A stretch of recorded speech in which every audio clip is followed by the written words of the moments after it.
My system is really, really slow. Okay, so now it says we're live, but okay, hold on. Let me bring you in, Ed. I'm like, my system is running super, super slow over here. I think I need to kill something.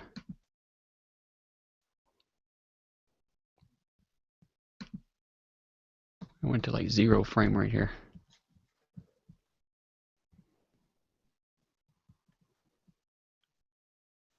I can't even let Ed in.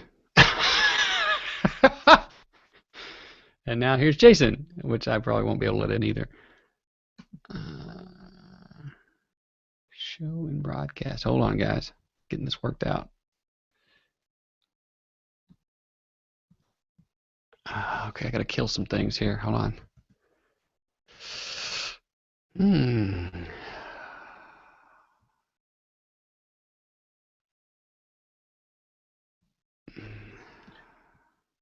I really don't have that much running. That's the crazy part. I don't know what's going on. Let me kill myself. I'll be back in a few minutes. Okay. Okay? Alrighty. Bye. See you. Ed, can you hear me? Hey. You're on mute. Hey, okay, I can hear you. Can you There guys you hear go. me? Yep.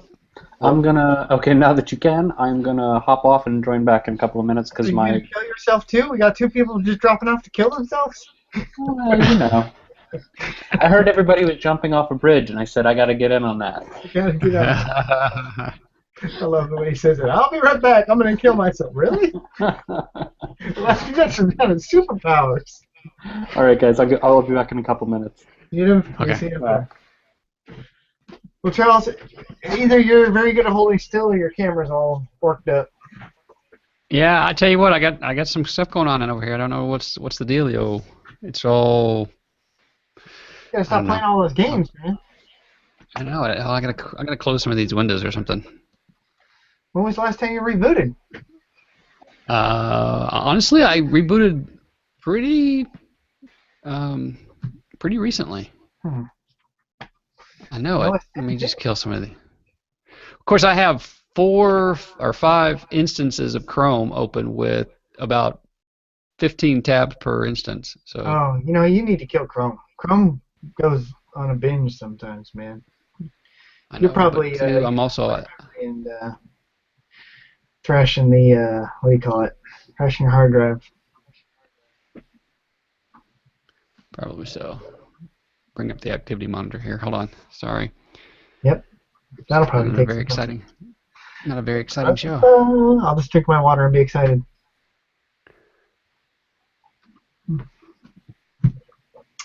I'll be right back.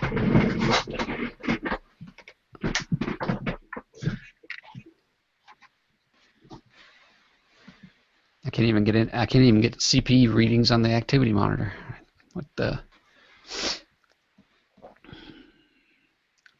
It just says yes, all of it.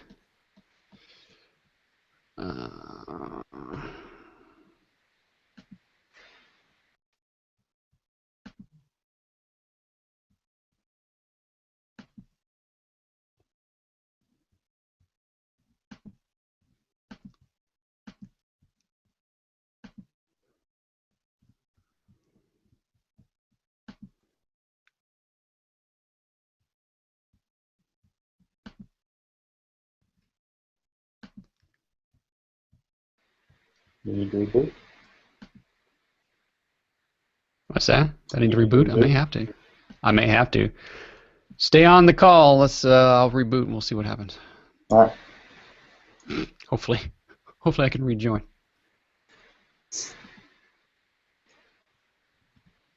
Do I want to yeah, I want to reopen all the tabs. Sure, why not?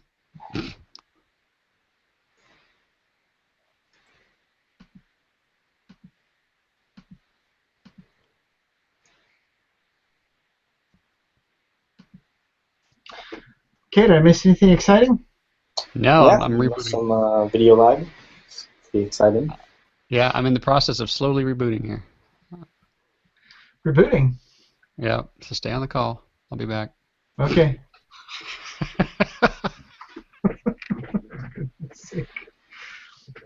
Hmm. All right. Somebody say something interesting to fill up the air. Of course, Charles isn't recording us now that he's rebooting, but at least he'll have the YouTube version. This will be the exciting part of the show for everybody tuning in. Hi, everyone. Hey. Hey, we got your camera there, Jason. You're going to have to wait until he gets back, though. He dropped off to reboot.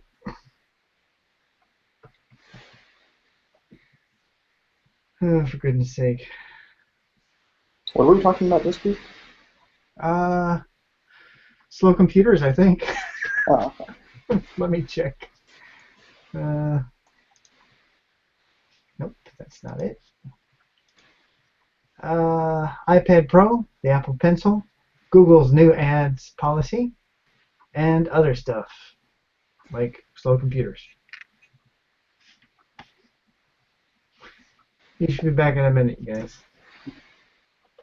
Assuming his computer is fast enough.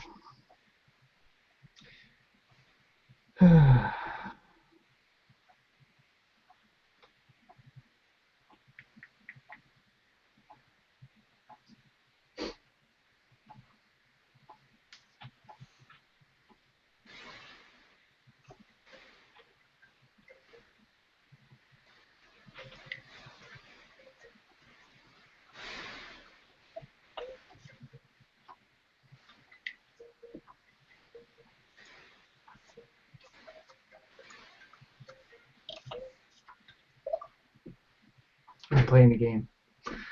Sorry. What are you playing? Oh, it's Ketchup's latest game, Hop Hop Hop. It's like a Flappy Bird with hoops. I can't get past the first gate. I'm that good. Okay, I can get past the first gate, but oh man, like the third gate, I'm always doomed. No, I don't want to rate it. I don't want to buy anything. Stop it. No, I don't like the game. That's right.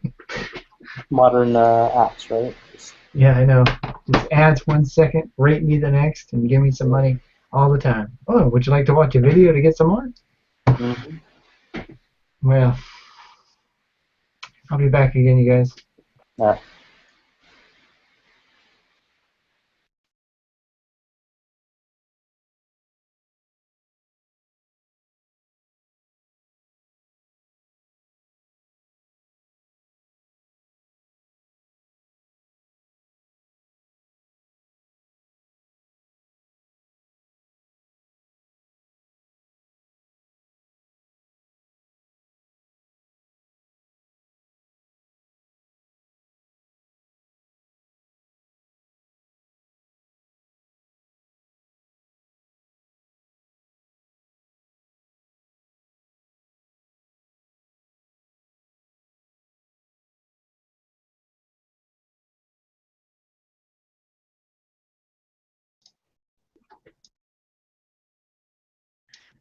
Doop, doop, doop, doop, doop.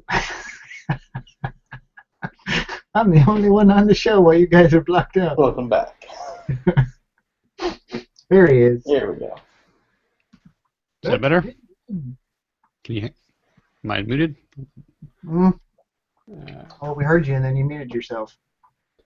Hey. Hey, here we are. Can you hear me okay? Yeah. What if I pretend I can't? No, I can't hear you.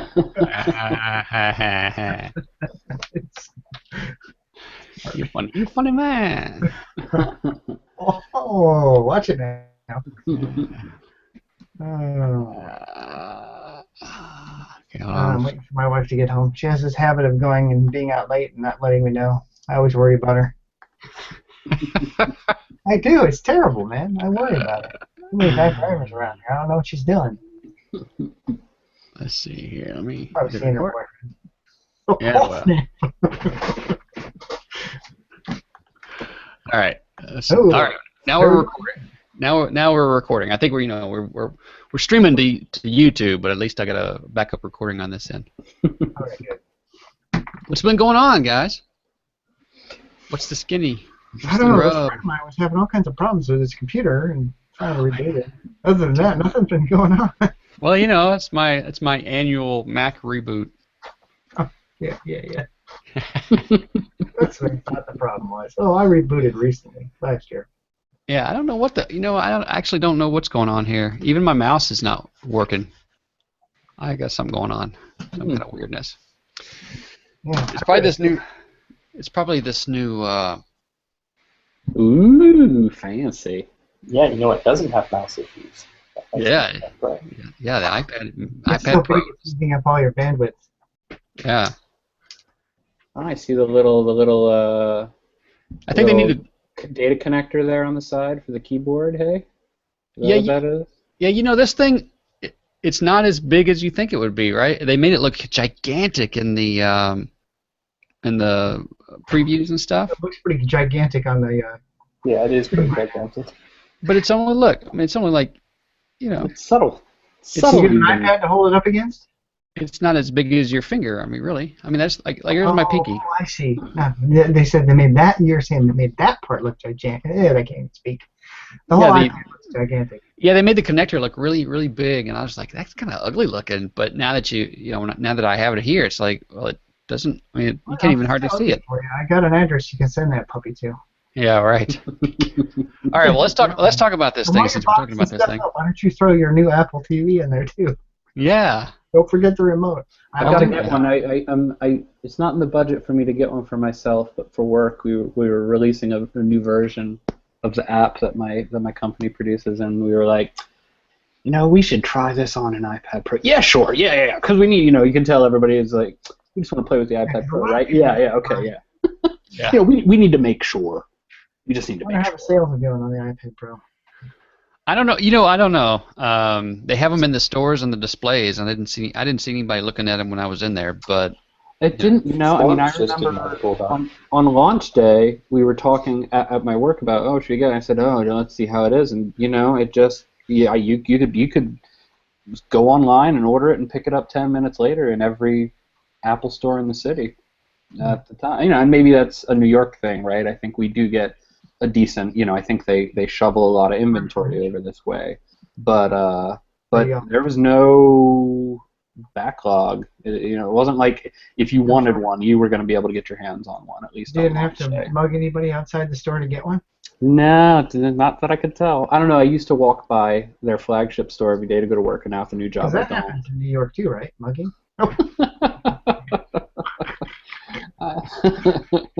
I suppose. New York. No, but it's crazy. I mean, my old job, I used to have to walk by their flagship store, and every year this time, there's always a crazy line of people.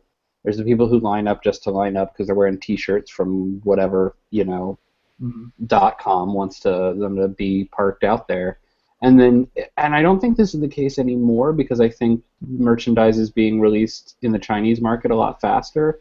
But it used to be for weeks. There would be, and I know this sounds sort of horrible, like I'm racially profiled, but it was a whole lot of Chinese people because they would buy as much as they would allow them to buy, and then there was a black market for that, right? So they'd send them back and sell them at an inflated price because you couldn't purchase them in the country where, ironically, they're being manufactured. Yeah. But I think they release globally a lot faster now, so I don't think that's so much the case. No, I don't think you're racially profiling because that was really happening. I always say it's the Wall Street Journal. I read a Wall Street Journal article about it. Yeah, I mean, you didn't need to be a racist to notice the overwhelming, ethnic makeup of the line that would be out there every morning, for weeks after a new iPhone quota launched. of whatever the device was. Yeah. Yeah, I really kind of these for myself. Not registered yet. That's interesting. Yeah. But this is a very premium item, so I'm also thinking that the demand is somewhat lower. This is about as premium as you can get, right? Without getting up there and getting a computer.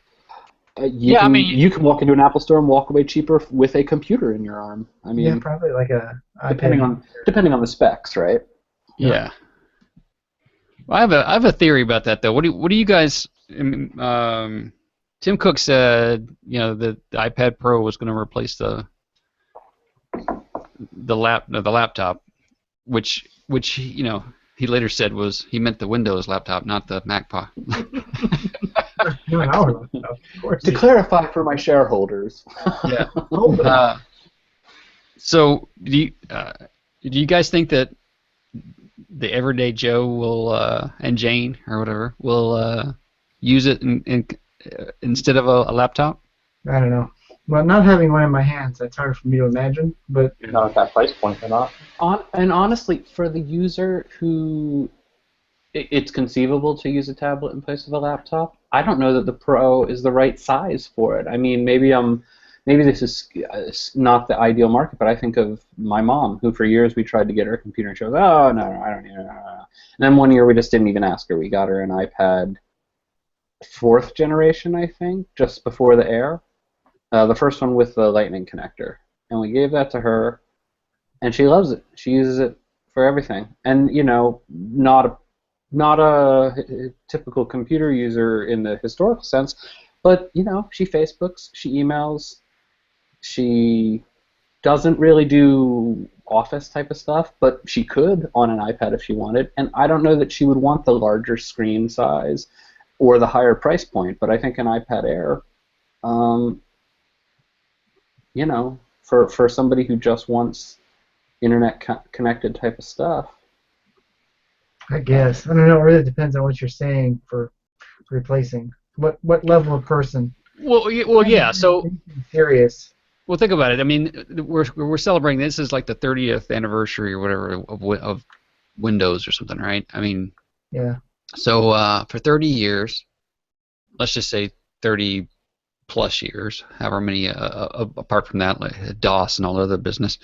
But in the last 30, 40 years, let's just say personal computers have been in the hands of everybody. Mm-hmm. And the engineers of the world have done some pretty amazing things, the scientists and stuff like that. But I mean, we haven't come up with a cure for cancer using computers, right? General purpose computers. Not that we know about. Not that we know about. A secret government one that you can't get yet. But I think for the most part, though, we found that what people really like to do, or do the most often, is they take pictures, they send emails, they send text messages, they browse the web, right? And we've kind of distilled down to these common tasks that we do. And I don't know that a general purpose computer just seems like it seems like an overpowered sports car for most people. Sure. Like I said, we're not doing anything serious. We're not doing any heavy-duty lifting. Not doing any heavy-duty artwork, any kind of long typing, no coding. But I think no engineering work. Then sure.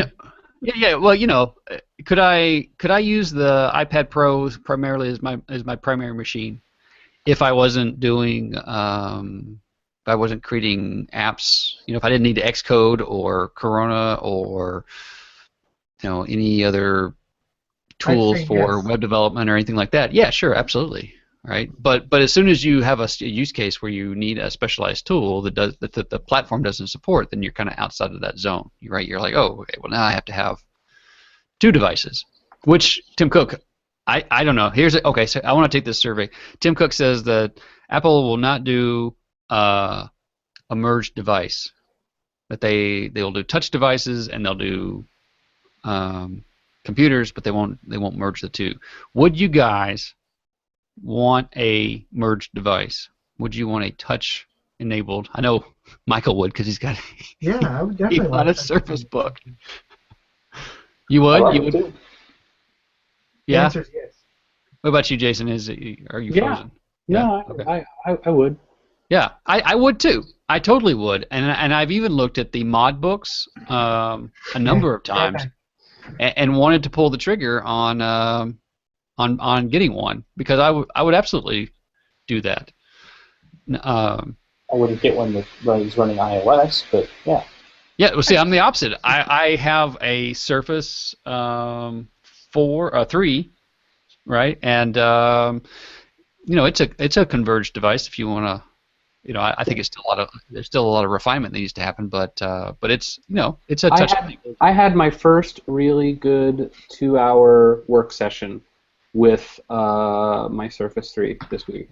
Yeah. Where I walked away from it and I was just like, that was really productive and it felt really good and it was better for having the touchscreen. I had a pen with me, and I walked away and said, oh, that felt good. Yeah,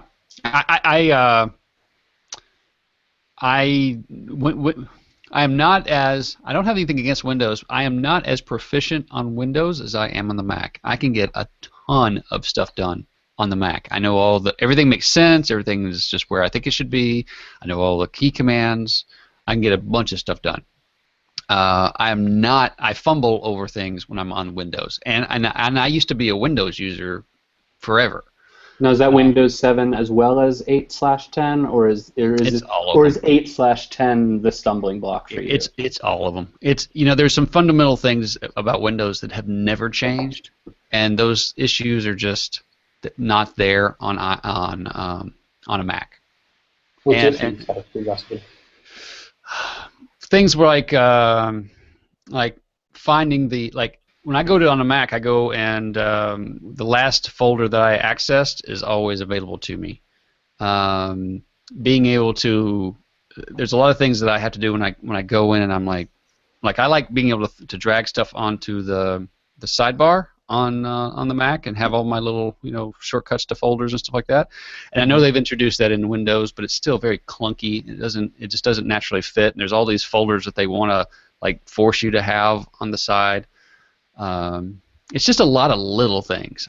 I mean, I could come up with an entire list, but it's a lot of just things that are just counterintuitive to me. Did I come back to a Windows versus OS 10 debate? Sort of. I don't want to turn it into that, No, but I'm just saying that I am not nearly as proficient on Windows. Right? Can I explain what I think is a potential cause for that? Is that I think Apple ripped the Band-Aid off in a way that Windows didn't around the turn of the century with the shift from OS 9 to OS 10, which was a radical departure. And while Windows has gotten better and iterative, you can look under the hood of Windows 10 and still see traces of Windows 95. Right. Are you kidding? Windows 3.1. and that's not necessarily still under there. That's not necessarily a bad thing. Listen, it's an operating system that's run by most of the world, and it's powerful and it works, and it's it's on every other basis, right? Every other one is a good iterative upgrade, right? And 10 is one of the good ones. But it's not. OS 10 was a radical departure from everything that came before. And that was 15 years ago, and it's not a radical departure now. It's iteratively better. But I think that is something that is different about them. That said, the one thing Windows does, and this was introduced in 7, is the snapping to side, left and right. They just do that better. That's awesome. I love that. And they approached it with the newest version of OS 10, but it's still not quite as intuitive as on Windows. Yeah, there's a program called Vivi on Mac, which is similar and really good. Yeah. So and it's the same thing. I do not turn it into a holy war. I'm like, you know what? If somebody likes Windows, great. I am not as proficient on it, and therefore I do not choose it, right? And same thing goes for Android and iOS. I prefer iOS. It's simpler. It's easier. It's more intuitive. I don't care about customizing widgets, right? The things that everybody complains about being able to customize and do all that stuff like that. I'm like, I don't care. I don't even change my wallpaper on my phone, right? I don't care about that stuff. That's not getting stuff done. that's moving pencils around on my desk. And if you want to move pencils around on your desk, knock yourself out, right? But $150 Apple pencils. Yeah, exactly. Which I have in my hot little hand right here. Was that a segue? I ordered this online, and I wasn't going to get it until December 7th, 3 to 4 weeks, just like everybody else. And why is everything so big? And I know it looks really big on the screen, right? Yeah, it's as big as my head. But I read somewhere online on 9 to 5 Mac or Mac Rumors, one of the two, that they were starting to show up in stores. And so I went to the local store and I said, "Do you have these?" And of course, the young lady at the front said, "No, we don't. They're back ordered." And then she failed to tell me that, but we do have them on display over here if you would like to play with them. I was like, okay. So then I went to another employee just before I left and said, "Can you tell me if they're even showing up in the stores? Is it worth my time to come back tomorrow to find out if are you receiving shipments at all?" and he looked on his device, his little iPhone there, and he said, no, we don't have any, but the other store across town does. And so I went across town, 20-minute drive, and the guy, I went to went right up to the front door greeter, and he said, no, we don't have those, they're back ordered. And I said, are you sure? Because the other store looked in the system and said you did have them. And so he went. Because my friend President Hamilton here says otherwise. That's right. So he looked so he looked, and sure enough, they had them. So if they tell you they don't have them, did you punch him? Don't believe them. No, I didn't. I just I said, well, I will take one, please. So and then I canceled my pre-order online. So and okay, so here's my impression of it. I have a Cintiq. I have several Cintiqs. I have iPads, I have Android devices, I have stylus at the wazoo, I've got a Surface 3, okay? And I have been chasing, and the reason I have all those things is I have been chasing the elusive drawing tablet that it feels like pencil and paper and just works. And I would say that this is by far the closest experience that I have ever had to drawing on paper. It feels natural. I can sketch with it. I can draw with it. The one thing that doesn't really rock is the pressure sensitivity. Like a Cintiq has, I think, better pressure sensitivity. I don't know what the comparatives are as far as like 256 or how many levels of pressure they have. The iPad Pro does have pressure sensitivity, but it's not as smooth as it is on a Cintiq. But you know what? I've never cared. I don't even care about pressure sensitivity on a Cintiq. So if somebody does, then that might be a consideration for them. But I don't think it really is that big of a deal. And the Cintiqs are anywhere from $1,500 to $3,000. So comparatively, the iPad Pro is a cheaper, high quality drawing device. How's the tip? The tip, yeah. So I actually stopped by the Windows store, and on the Surface Book, they have that little rubber tip on the stylus, which has a little bit of drag to it on the screen, which feels a little more natural than the previous stylus. This one on the Apple Pencil, it's not rubbery. It's kind of a matte plastic, I guess you could say. Right? It's not a smooth, shiny plastic like the pencil itself is. It's almost a different color, but not quite. Mm-hmm. And it feels good on the glass. I mean, it gives a little bit of resistance, but not so much that you feel like you're having to push against the pencil. And it's not like plastic on glass where it just like slips right off the glass. The slippery stuff, like with the earlier Surface pens and things, it just I don't like that at all. So the things that people most, and as I said, I've chased this elusive animal, and the things that people most ask questions about are palm rejection, which the iPad Pro does fantastic. Even if you're using like a third-party stylus, depending on the app that you're using, it does really well. Lag, there's like virtually, as they say in the demo there's virtually no lag. I mean, you can't really distinguish it with your eye. I've seen some videos where people kind of slow the video down and then they're like, oh, it lags. But I'm like, well, yeah. Parallax, where the registration mark, wherever you're putting your tip on the screen, needs to match like one for one where you are, like to the pixel. It does a fantastic job. It's like it's very accurate. And then when you're drawing, one of the two things that people usually use as a benchmark is they draw a line, and they'll draw a line really slow. And then when they do that, usually what happens is the line will wiggle. And the only way that you get a straight line is if you draw kind of fast. So if you're not one of these like really fast sort of sketching sort of people, you get this wiggly line.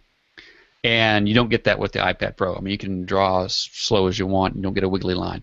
It's apart from maybe your own coffee-induced jittering. And then the other thing is that if you're sketching something and then you put another layer on top of it, and then you go back to, like, you've done a bunch of like quick sketches, and then you're like, you have all these lines, and you got to pick your lines, right? You pick out which lines that you want to keep, and so you do your sketch, and then you do your layer, and then you do your inking, and you pull out those lines that you want to keep.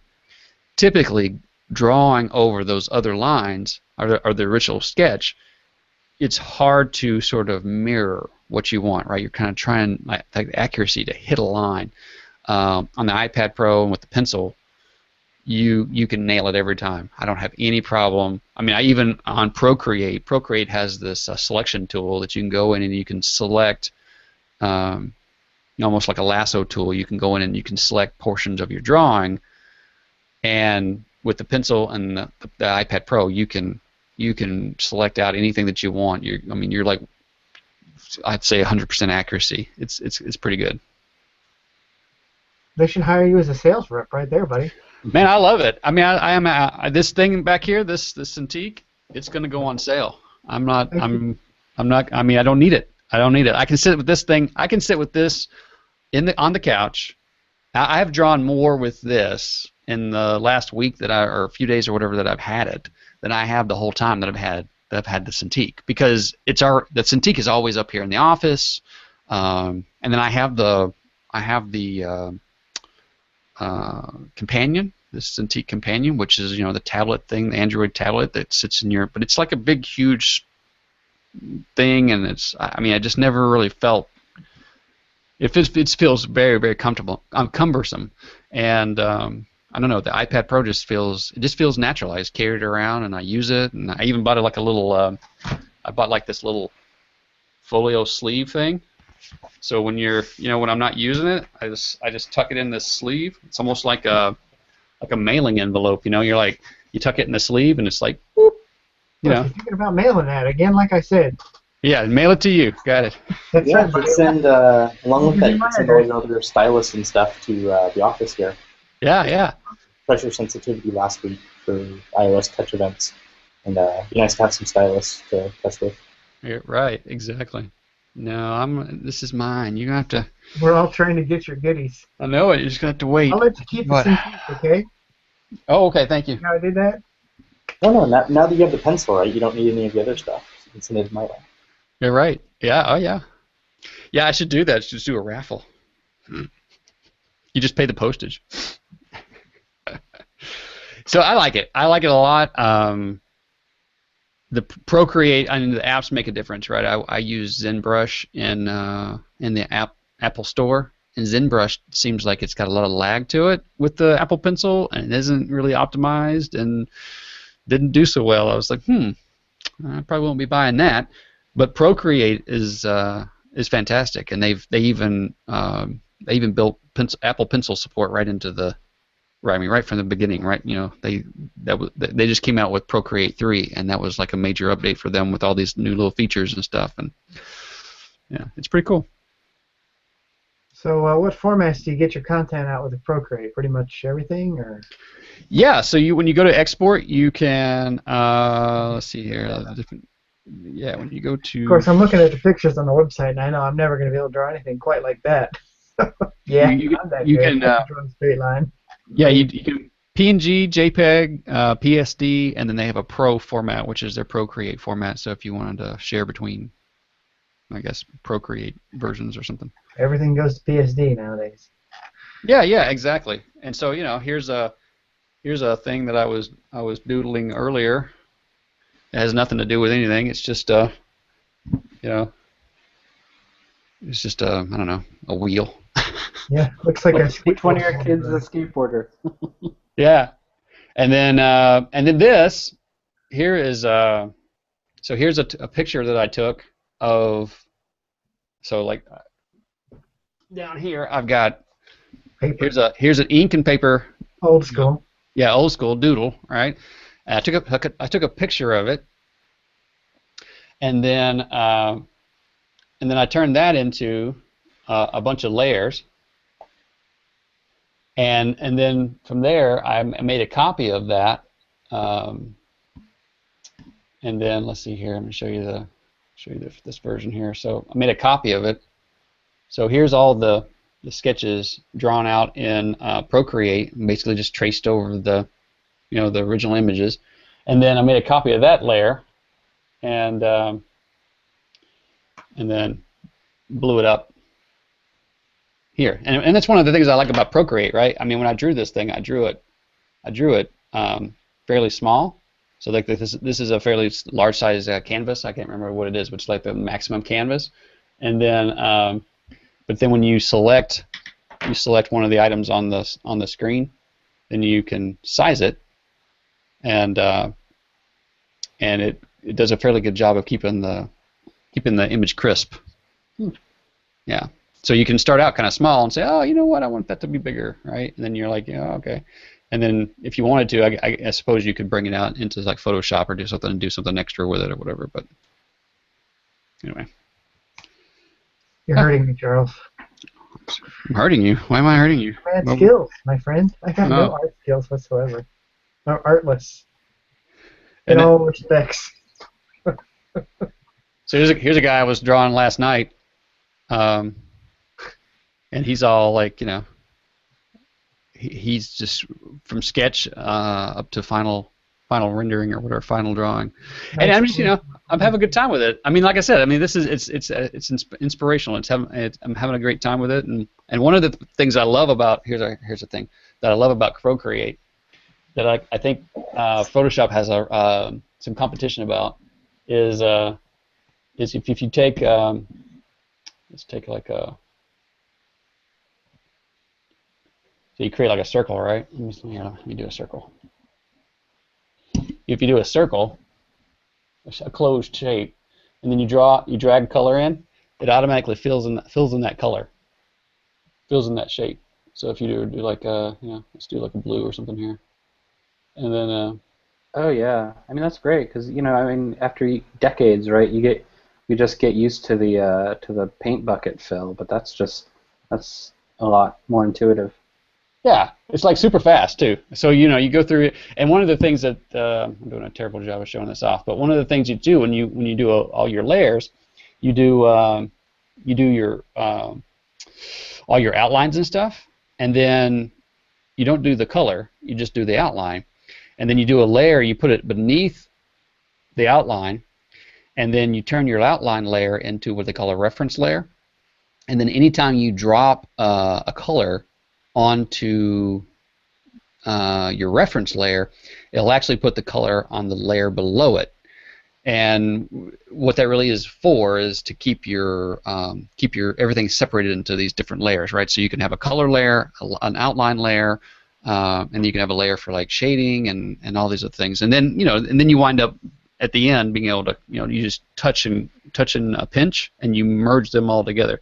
It's I think one of the interesting use cases for an iPad Pro, right? Where you have these old school applications like Photoshop and stuff like that. I think these guys are really under attack.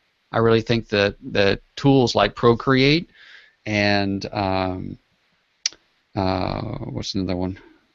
I got a bunch of other tools on here, but Procreate, they're given on Pixelmator, that's another good editing tool. They're giving Photoshop a run for its money, especially on these types of devices. So I think once we get apps that are there, I mean, even Sketchbook Pro, Sketchbook is on here. Autodesk Sketchbook is an excellent tool for drawing, and you can share it out with anybody who uses desktop applications as well. So some pretty amazing stuff.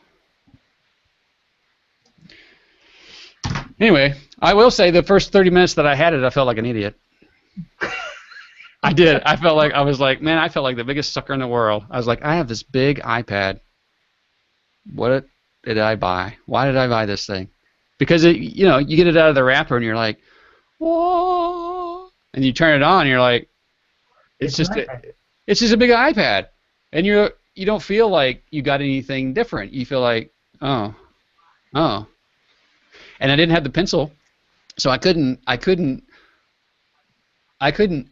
connect the dots so to speak, for the value proposition, right? I couldn't No pun immediately, intended. yeah, no pun intended. I couldn't immediately get that sense of, oh man, this is the greatest thing ever. I'm so glad I bought this thing. For the first half hour, I was like, oh, I bought a big iPad.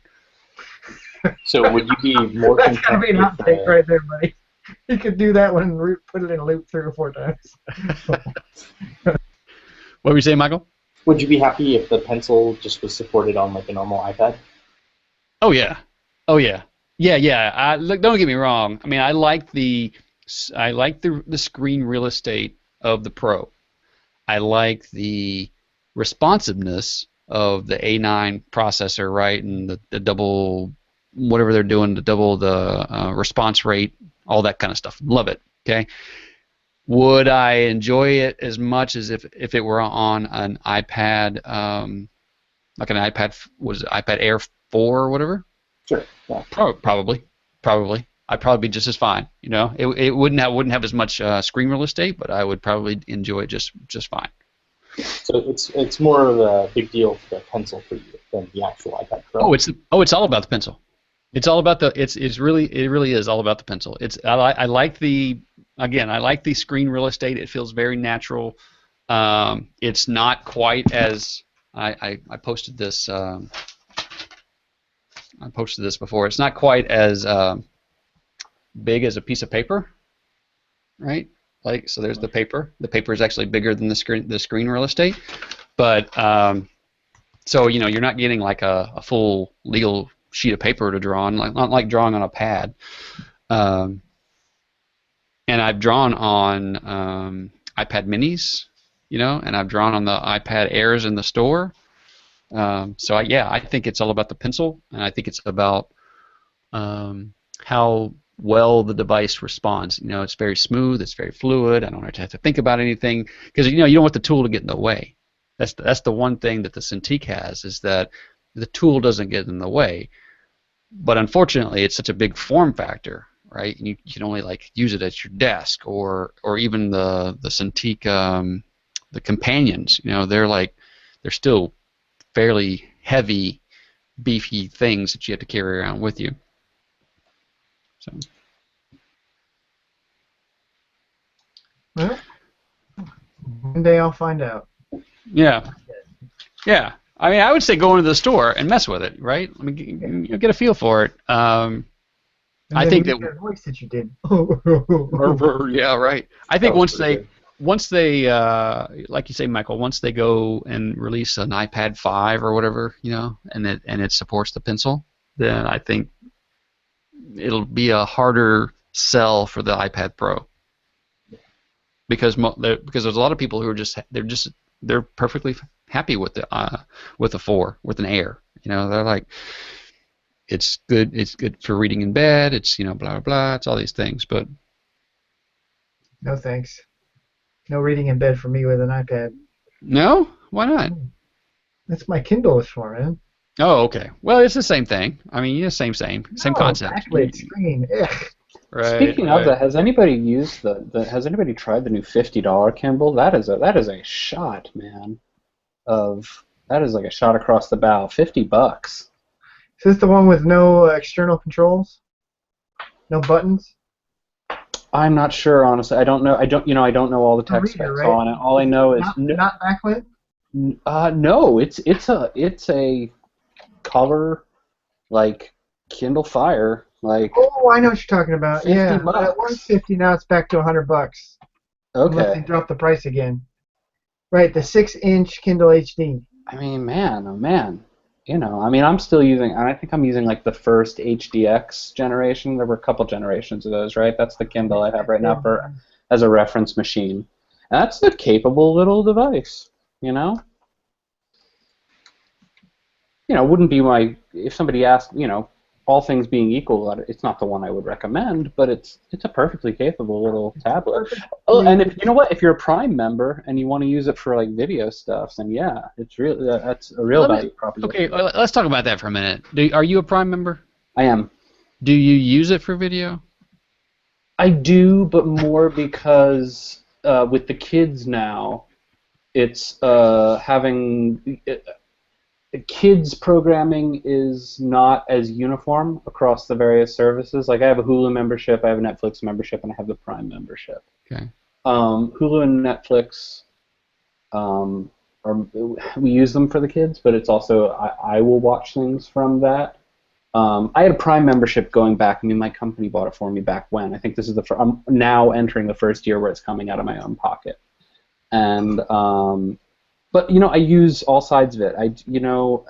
We order a lot of things online now, so being able to get fast shipping, it pays for itself over the course of the year when you factor in all the services. Oh, I have no beef with Amazon Prime. I same thing. I pay for it because I get the shipping and all that, right? You know what? I use the music service. The music service is I don't need to pay for Spotify or Apple Music or any of that. I get a pretty decent cross section of music. I would have to try that because I haven't tried it.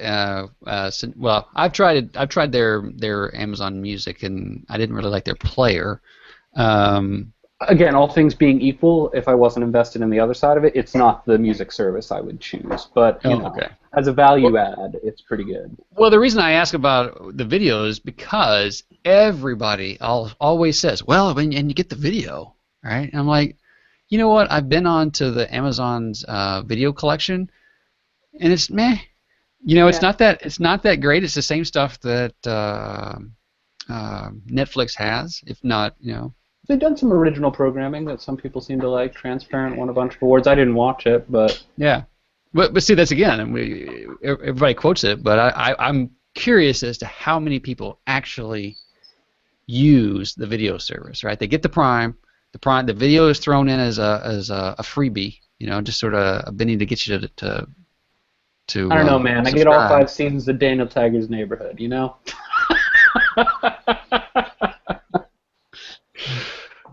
And then and everybody talks about the other thing is everybody says, well, but Apple TV you can't get Amazon. See, this is the thing, or you can't get the Amazon Prime, you can't get the Amazon videos on your Apple TV, and I'm like, but I don't watch the Amazon videos to begin with, right? So why is that a deciding factor, right? Yeah. So I just wonder how many people actually.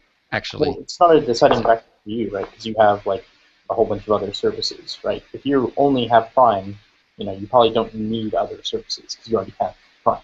Right? Yeah. Well, yeah. Well, no. If I only did those things, right? If I didn't do Spotify, if I didn't do Netflix, then yeah, sure. But I mean, if somebody came to me and said, I'm on a strict budget and I need to get something to allow me to stream video, you need a library card. Probably not getting Prime. Yeah, that's true. But I would say, unless you really want to watch something that Netflix offers, or unless you really want to watch like broadcast television a la Hulu, for what you get for Amazon Prime, if you're willing to commit to it, to really say I'm going to get the most out of this, you can really get a lot for your money from it. Yeah, but like I just said, you can get a library card. They have DVDs, they have books, they have magazines. What is this library speak of? people. I am amazed by how many people pay $150 or more for cable, right? And for what? You can just get it for free at the library. No, I got rid of cable for everything but internet years ago, and that's the one thing. As much as I feel a little wasteful having like a Hulu membership and a Netflix, I go, you know what? I'm still saving hand over fist over what I was paying to have a bunch of channels showing stuff I didn't want to see anyway. That's exactly it. Yeah. Somebody was telling me the other day about their budgetary issues, and I was like, well, how much do you pay for your television? And they were like, oh, well, I pay $150 a month. I'm like, and that's this month. It creeps up every month. That's the crazy thing with that. I remember one month looking at my bill and going, this is not what I remember this bill being at. Yeah. So, yeah, and I don't know how that works, right? How can you have a service that has a definitive amount of features to it that's supposed to be a certain price, but every month somehow the bill changes? Right? That's cable for you in a nutshell. Like, how is that?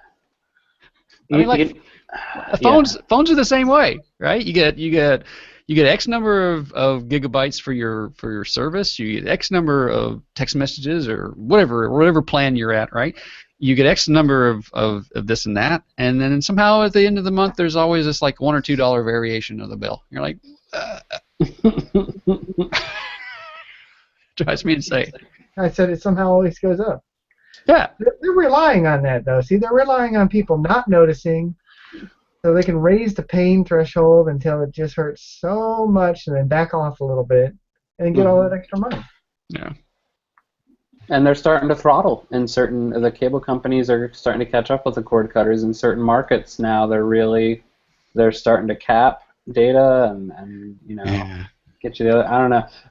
When Time Warner Cable really lost me was when I had not. Well, I had been a customer for years, but I had gotten rid of the television side of it, right? And I got a flyer in the mail, and it was it was mailed to me as if I was not a customer. But it had my name on it, came to my address. And it had this coupon or whatever, and it said, listen, if you sign up now, we're running this promotion. And I did the math, and I said, you know what? It'd be nice to be able to watch like the local news and some other things. And Aereo had just lost in the Supreme Court, so nice. I was like, okay. So I called them up, and I got a customer service. I say, well, you guys sent me this, and it says for new customers. I said, but I am a customer, but I'm just an internet customer. I said, but this is a very good deal, and I'd like to. And they wouldn't do it for me. And I said, you mailed me a thing to my name, to my address. I'm telling you I want to pay you more per month than I have been for years, and you won't do this for me. They said, nope. All right, well then transfer me over to the department that cancels my service. Yeah, except it's all monopoly driven. Who else am I going to go to for broadband? Yeah, right. Yeah, I'm telling you. My wife would have taken care of that pronto quico. Uh-huh. Those guys are afraid of her. Well, I'll tell you what, this goes back a long time ago, but this was right after ESPN2 and Sci-Fi became channels. We were living in Key West, and we would go in every month to pay our bill and ask when we were going to get Sci-Fi and ESPN2, and they said, well, we'll write your name down, put it on a list, let people know that we're wanting it. And after about a year of doing that, they were interviewing the local manager in the local newspaper, and she said, we've never had a single request for any of those channels. I drove up to Miami the next day, bought a $1,500 direct TV dish, came back and installed it, and told Time Warner Cable what they could go do with themselves.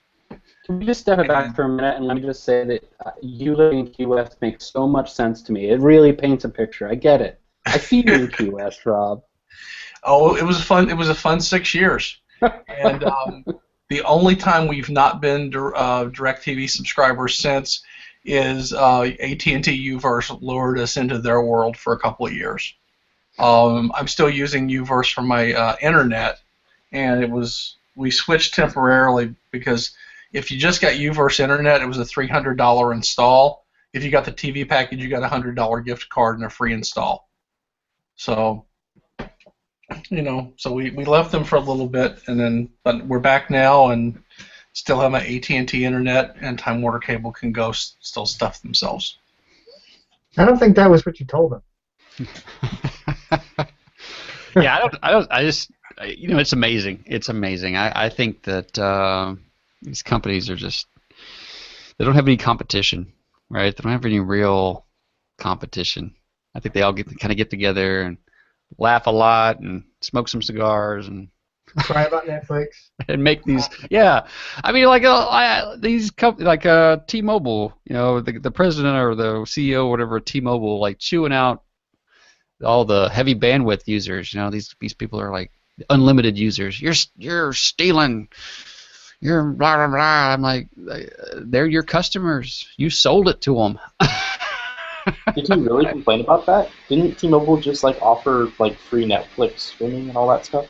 Yeah, they flip flop, right? They flip flop. They don't want. Here's what they don't want. They don't want people who actually use their service. They want to entice people to come on and become subscribers, but they don't want people to actually use the service. And I know I'm not talking about just T-Mobile. I'm talking about all of them. I have regularly gotten notices from broadband providers who are like, you're using a lot of data. I'm like, well, yeah, that's what I pay for. I'm like, that's and in the past I have actually offered to pay more for my service. I'm like, well, look, I need it. I can't, whatever. I mean, can I just pay more? And they're like, no, we don't have a plan for that. I'm like, well, I don't know what to tell you, because this is what I do. We do Netflix, and we do video games, and we upload videos, and we watch YouTube, and we do, I'm like, I got a foot porn site. I mean, come on. Alex, Is everybody listening again there, buddy? Gonna have to cut that out now, man. What? There's nothing wrong with that. Everybody's got their thing. Everybody's got their Tuesday night. You know what I'm saying? But So that's what happened every Tuesday night on the show. I get it now. But that's the thing, though, is that we're back to the iPad Pro. Most people are sending emails, text messages, doing a little bit of Instagram, right? Paying $60, $70, $100 a month for their internet service. And when somebody comes along and actually uses the service, the providers are like, oh, these guys are they're thieves. They're like they're sucking all the bandwidth from everybody else. You didn't think we really meant that business about unlimited bandwidth, did you? Yeah, I eventually AT&T. I had unlimited bandwidth, and they went through such a stink of throttling users and all this other stuff like that. And I was like, you know what? I'll just pay for it. I'll pay for buckets of data, and just give me. And ever since then, I gave up the unlimited plan, and I haven't looked back. I really don't care. It costs me more per month, but I get to use the data when I want to use it, and I get I'm done. I want more data. I'll just pay for it. So I don't know why they can't work that out. Just give it. Yeah. How hard could it be? Come on, man. It's just electrons. Stuff them in the pipe. Just give it, man. Well, here's the thing. I don't think that they need any slack, because the moment that Google said we're going to provide fiber to everybody, the broadband provider said, oh, well, guess what? We're going to get fiber to everybody too, right? And did y'all just have that in the back room someplace? You couldn't have rolled that out beforehand? I mean, yeah. No, the business model is so sort of predatory. I mean, I just remember when I canceled or I switched providers or something like that, and they tried, my service was switched. My phone number was with another carrier at this point. You can send me bills, but what are you going to do? And they sent me a final bill which was incorrect and was for too much. Like there was a termination fee that shouldn't have been on there or something. And I called them and I said, listen, I want to do the right thing. I don't mind paying you what you're owed, but this bill is wrong. And no, I'm really sorry. And I said, well, you're going to need to get a manager, because here's the thing. You don't have my phone number anymore. What are you going to do? You can take all of nothing or some of what you want here, Right. And so I got a manager on the phone, and it took half hour of waiting, and then finally, oh yeah, well, there was a mistake here, and that's the wrong amount, and here's what you owe us. And I said, if even 10% of their user base doesn't take the time to look at their bill, if even 10% just go, oh, it's my final bill, write a check and send it off, they've made millions. Dude, that's what they're counting on. Yeah, absolutely. I'm trying to adopt a business model like that. I'll let you know when I got it in place, all right? I like what you're doing with this evil empire. How can I get in? You guys remember? You remember Office Space? Remember Office Space, where he says this guy got fired a long time ago, but nobody told him, and so he's still receiving a paycheck. And they're like, so we fired him, and they're like, no, we fixed the glitch. The rest of it'll work itself out. The rest right? of it'll work itself out. They're just like, should I tell him? No, it'll work itself out. Yeah. Like, can I tell you, for work the other day, we were working with the Stripe API, the payment API, and the subject of Superman 3 actually came up in a real. What do we do with that half of a penny? All right. That's right. I always forget some mundane detail. Remember that from Office Space? Like a decimal place in the wrong place? Yeah. Just remember, I'm going to burn this place down. That's right. It's one of my all-time favorite movies. My stapler. That was filmed in Las Colinas. just right outside Dallas. I believe it. Yeah. So So what's next? let's talk about tvOS. I want to get Rob's take tvOS. on tvOS. Have you had a Got chance no to play take. with it, Rob? Oh, not at all. Haven't messed with it one little bit.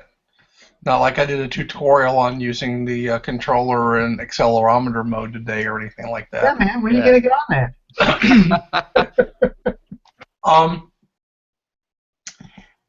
Yeah, I'm almost to the point. I've got to get my settings screen working. I had to. I wasn't using widget buttons for this particular game because it kind of predates the new widget library. But I did have a slider that I'd put in later to control difficulty, and that's not going to work too well with controllers. So I've spent the day swapping it out with easy, medium, and hard buttons, and trying to get give the user an option if they want to use tilt or the D-pad to control the player. But now I actually have to hook up the controller to be able to go in and select all of those, which means being able to somehow highlight which button they currently have selected and things like that. So I've got a little work to do, but I'm pretty confident that I can attempt to submit an app by the end of the week using Enterprise to build the project. I know we're nowhere near able to submit to the store from SDK yet because of having to deal with the visual assets, like the layered icons and top shelf images and stuff like that we just can't do from SDK yet. But I think from Enterprise, as far as I know, nobody's tried it yet, so this will be a good first experiment. Is that your goal to have something out by the end of the week? I mean, or at least ready to go? That would be my goal, because it's a holiday-themed app, so it'd be nice to have it up in time for Christmas. So Well, that'd be cool. you don't want to especially put stuff since on Christmas, or you've lost out that opportunity. So you think there would be after Christmas traffic? not for a Christmas app. But we're talking about tvOS Valentine's stuff. apps by then. Come on, Christmas started in July, dude. That's when people get fired up for Christmas stuff. But I'm just saying, when people get their stuff, though, here's what I'm going at. Here's where I'm going. When you have your Apple TV, you're going to want to put things on it, right? And so now I know it's after the holiday, but still, it's there might be some. yeah, a little. But it's really tough to compete against my favorite game on there, which is a zombie pumpkin shooting game. You're the pumpkin, and you shoot these angry birds that are stealing your pumpkin kids flying overhead. It's a really stupid game, but it's a lot. The graphics are really well done in it, and it's a lot of fun to play, which is all that really matters. Did we? I mean, besides holiday games, I mean, is there? Do you think? Well, let me ask this question: do you think that people actually make money out of holiday games, holiday-themed games? I mean, I made a reasonable amount of money off of my Turkey's Revenge game. I mean, I wouldn't call it successful, but it paid the bills for a little while. The bills as in, i.e., my Apple annual expenses and my Corona fees. Right. So that wasn't too bad. Did you try to every year promote the app and refine it, or did you just go ride whatever success you initially saw the first time? Well, I got an A in my Marketing 300 class. That's where it stopped. I don't market anything. So Not good No, at I think I would probably, if I took the time to do marketing, I'd probably do a little better than I do, but I don't have time to do marketing. So I tell my friends about it on Facebook, and they never take anything viral, so I'm kind of doomed there. I think the most I've ever gotten is 1 or 2 shares out of anything I've ever asked my friends to do on Facebook. Yeah, I don't think getting friends to share is the way to go. Like not your, you know what I'm saying? Like not our personal friends, like people's friends of friends maybe, or like having the social sharing in the app is probably a good idea, but not your own personal friends. Yeah. It just doesn't seem like it works out. I can't get them to spring 99 cents, to help a bud out, It's like, I tell you. See, all you need is 1 million friends, and then just have them give you 99 cents. No, they it'd be a whole lot easier. 79 cents. Or 69 cents. 60, give you 69 cents. Yeah, because that's all you're really getting anyway. All right, this is true. This is true. In terms of ad providers, which ones do you guys use or do like? I've been using Bungle. Bungle. It's all right. Oh, I can tell you that I have never been paid from anything other than Google, and that's because they'll pay out the 10 cents every 3 months when you've built up enough. But every like Bungle's got like a $200 minimum. AdMob, not AdMob. Who did we have there for a long? InMobi. Yeah. And those guys, Interactive, were all like $200 minimum before they'll cut you a check. And none of my apps have ever accumulated $200 for them in advertising to pay me. Yeah.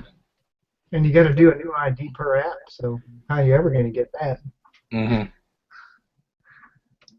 I get those I letters. just gets wrapped up with your App Store income, correct? It all gets bundled together in terms of payments, right? It should. I was going to make a joke about how Amazon's always writing me about how they're going to make a deposit, and I go, look, and I guess no money. So I'm like, why are you writing me about this deposit that actually never is going to happen? Are you sure? Does it come into your bank account? Wherever you have it supposed to go? I never see any money. No, I've gotten the occasional couple of bucks from them. Yeah, I mean, it's one of those things like we've moved bank accounts around, and there's been times where I'm like, money was going to an account that I didn't realize was there. Like, it was still open, but we weren't using it. Maybe we should go check it out. There'll be a big Christmas fund in there somewhere I don't know about. Yeah, I mean, sometimes it's like they'll slip these little ACH payments or whatever in, right? And then it's kind of like, unless you're watching your bank statement pretty closely, it's pretty easy to miss. Because it'll look like especially depending on your affiliate commission, right? It might look like a Starbucks purchase or something. Yeah, this is where it helps that I'm weirdly obsessed with. I use Quicken. I'm not a huge fan of Quicken, but it's like the devil you know. But I'm obsessed with making sure it's correct to the penny. So I see it when it happens. Do you still balance your checkbook? Like on paper or? Well, I mean, just in general. Is that what you're talking about? You're like. Yeah. I use Quicken, and at least once a week I try and download all the new transactions from the bank, and I enter them manually as I'm going through, and then I pair them up. Wow, that's old school, man. Wow. I was still. I mean, yeah. That's fairly recent. As little as 10 years ago, I still had the paper register on your checkbook. Wow. Where do you get the ink for your quill pen?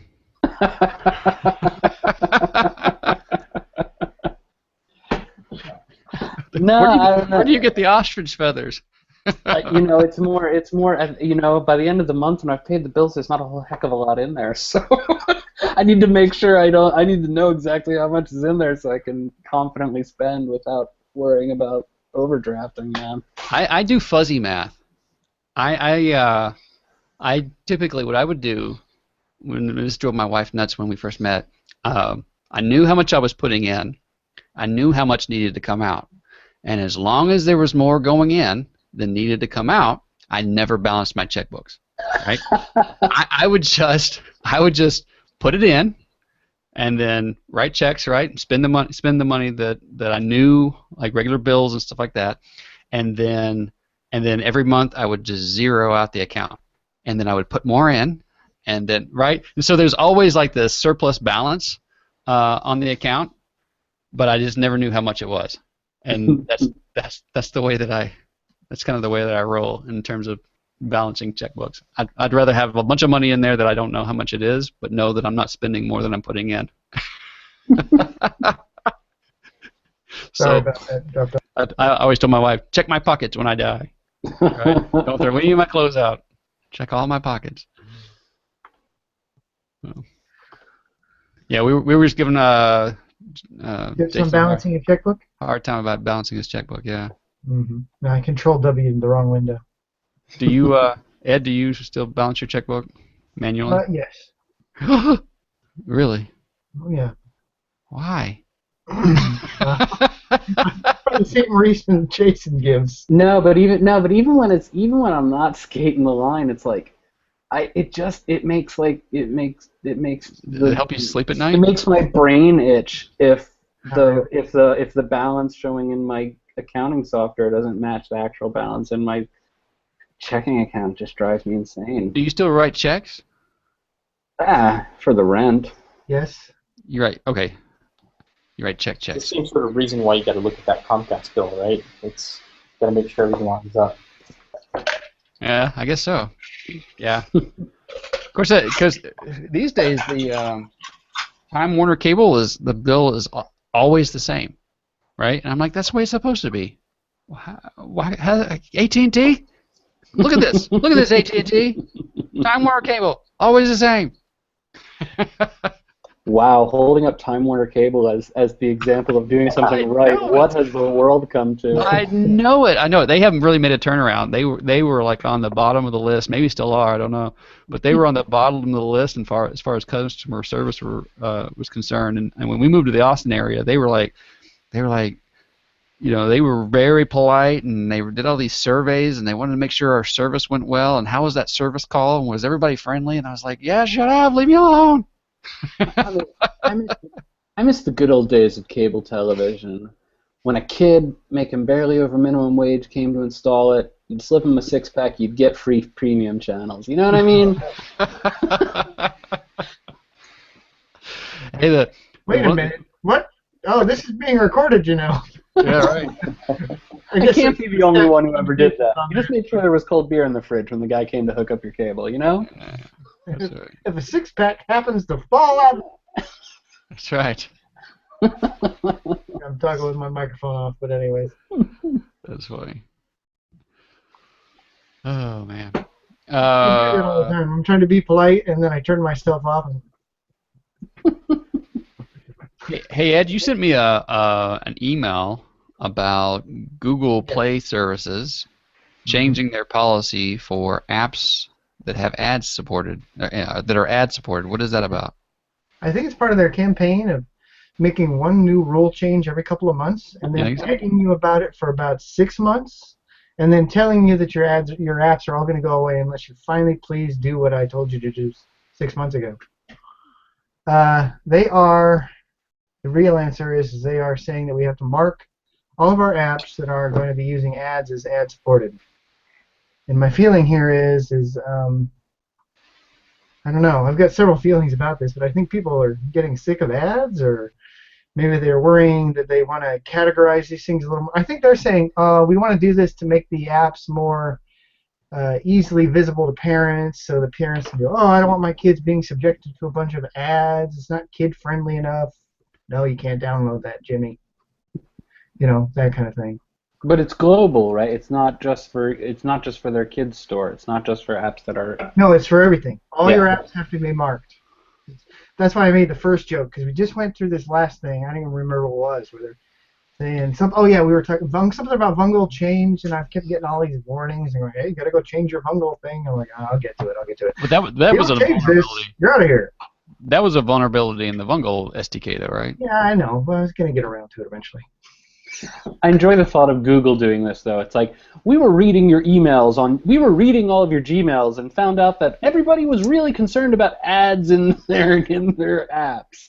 So, it's like, it is their business model after all. You caught me back on the part where they said you were reading my email. Yeah. Well, that's the point, it's like Google really cracking down hard on this. Right.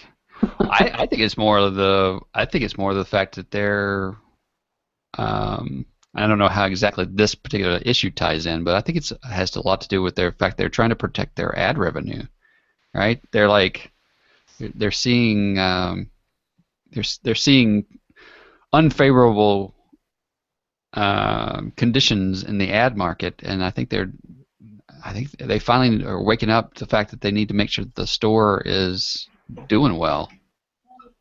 So they're trying to protect the health of it. Like up to this point, it's just been sort of a stepchild. I don't know. I mean, as a consumer, if I see an app with a label that says this is ad supported, Yeah. I'm going to be just a little bit less likely to download that app because I personally hate ads. Yeah. So better to hide it from me through than bring it on me later. than ads. Go ahead, Michael. I'd like to be able to filter by permission. If I want like a crossword app, I know it shouldn't require any permissions. You should be able to just like search for crossword permissions. That'd be great. Yeah, I agree. Actually, I was looking at my one of my apps today. Kind of surprising how many permissions are required on the Android apps sometimes. Yeah. Do they? Most of the time, do you find that they ask for the permissions right up front, or do they wait and ask for the permissions when it's time to need, when they need them? How to install on Android. Yeah, when you install it, you pretty much are saying, hey, by the way, it requires all this. You got to do it.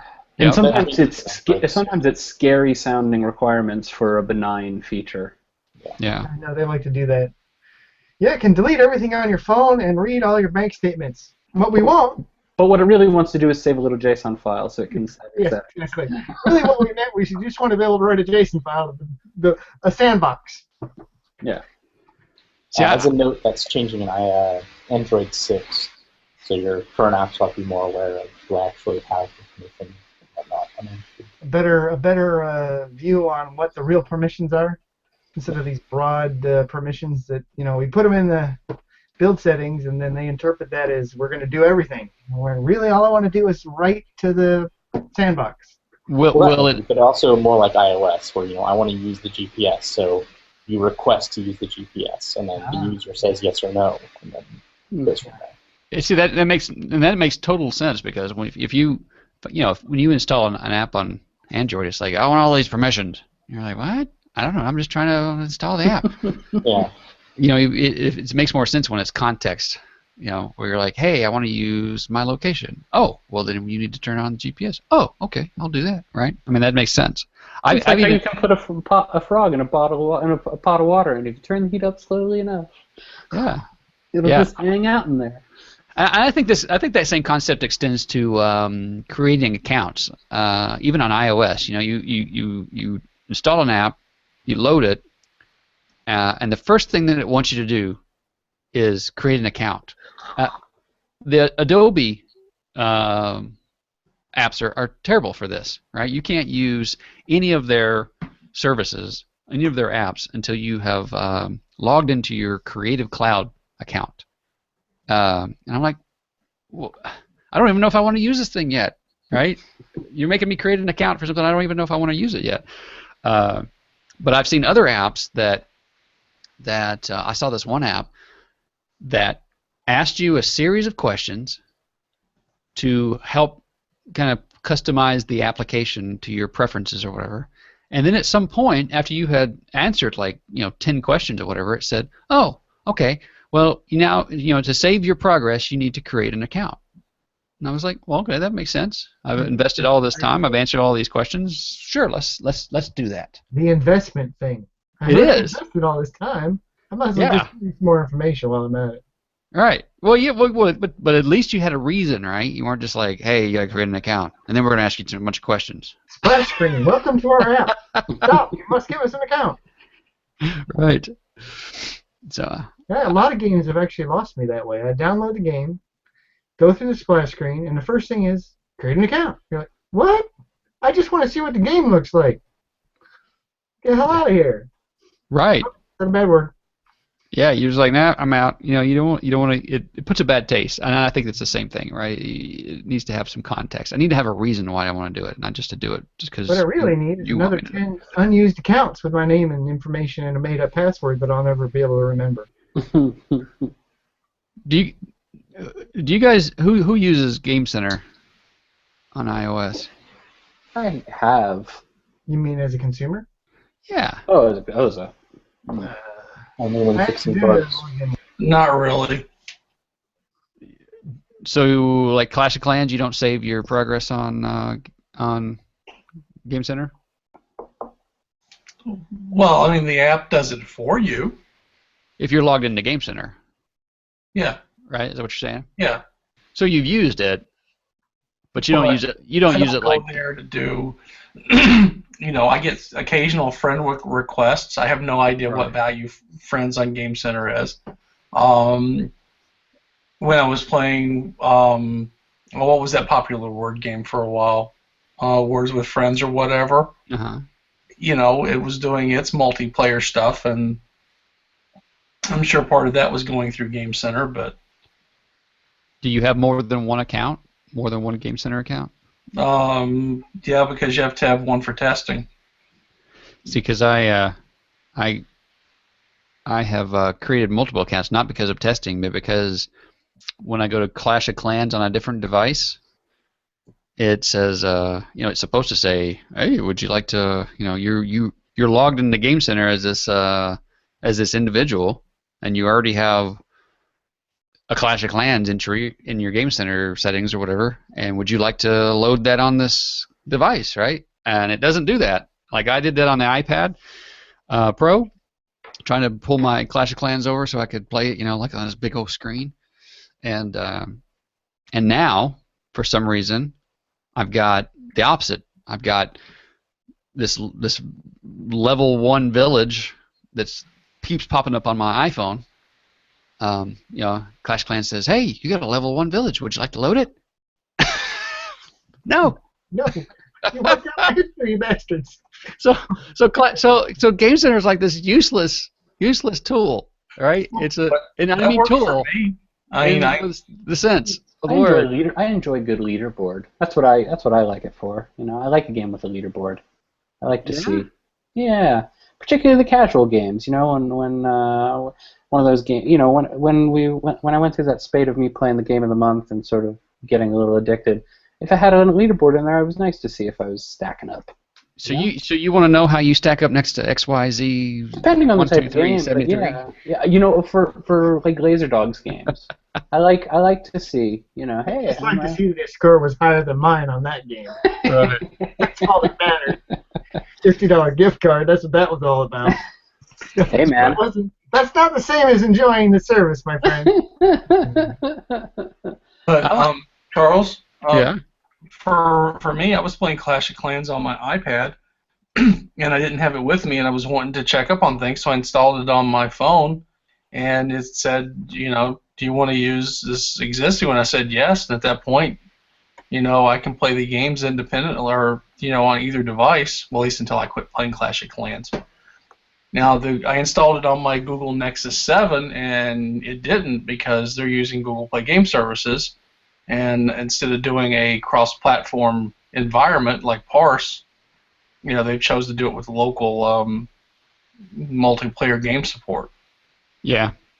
No, I agree, and I would love if it actually worked worked for me that way. I have yet to be able to get it to do that, and I followed all the instructions, and I've done all of the things, and I deleted Clash of Clans from the iPad Pro and restarted the machine and logged in and out of Game Center and did all the stuff that they said on their website, but it just hasn't worked. But as long as you're using the same iCloud account on both devices and you're logged into Game Center in the same account, they should sync up.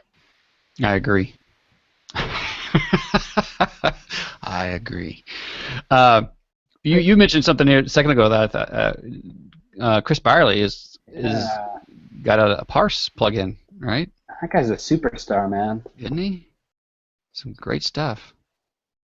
Yeah, Michael, is that out? Rockstar, but Is that out yet, Michael? Yeah, that's out. It's on the store. Anybody here use Parse yet? Just been testing. Well, no, I mean, okay. But I mean, anybody used it for anything serious yet? No. Although it's interesting, it's interesting that Chris would put that out, right? Because it's sort of a competitor for Coronium in a certain sense, right? Like Chris just likes making solutions. He's a solutions guy. Yeah. well, I think he has a fondness for Parse. Yeah, he put the parse module out early on. Yeah. Yeah, this is 2.0, right? Yeah, this is just the plug-in version of it, I guess you could say. Or, I don't know if there's new features or whatnot. I'm trying to grok the concepts of Parse. That's the thing. I tried to twice now, gone over their site and started reading through their documentation, and I'm trying to wrap my brain around how I would set it up to use it for a game. Just think Somebody here would just write a really good tutorial, Rob. It would be awesome. I was starting to do one for Coronium, but got distracted. Oh, I know Coronium. I don't need that. I need Parse. I'll trade you. I'll write one for Coronium if you write one for Parse. The trouble with doing tutorials for third-party stuff is they change, and that means I got to go back and keep updating tutorials. Yeah, I'm just giving you a bad time. No, it's fair. Yeah, So, the one thing I like about Coronium is that you kind of own the instance. Yeah, I mean, I like it because you can dig in there and do anything you want with it. Yeah, I mean with Parse, I mean I realize it's like supposed to be just add water, drop dead simple, but at the same time, you're kind of putting all your eggs in somebody else's basket. Man, I must be dumb then because it's not drop dead simple for me.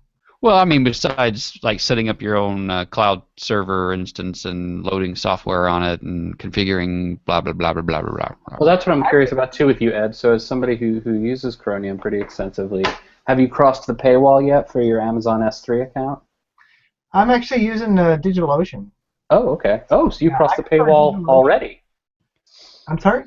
You got to pay up front for them, right? Or you only get like a month free? It's only $5 a month. Yeah. And they're super I cheap. keep several servers for different experiments.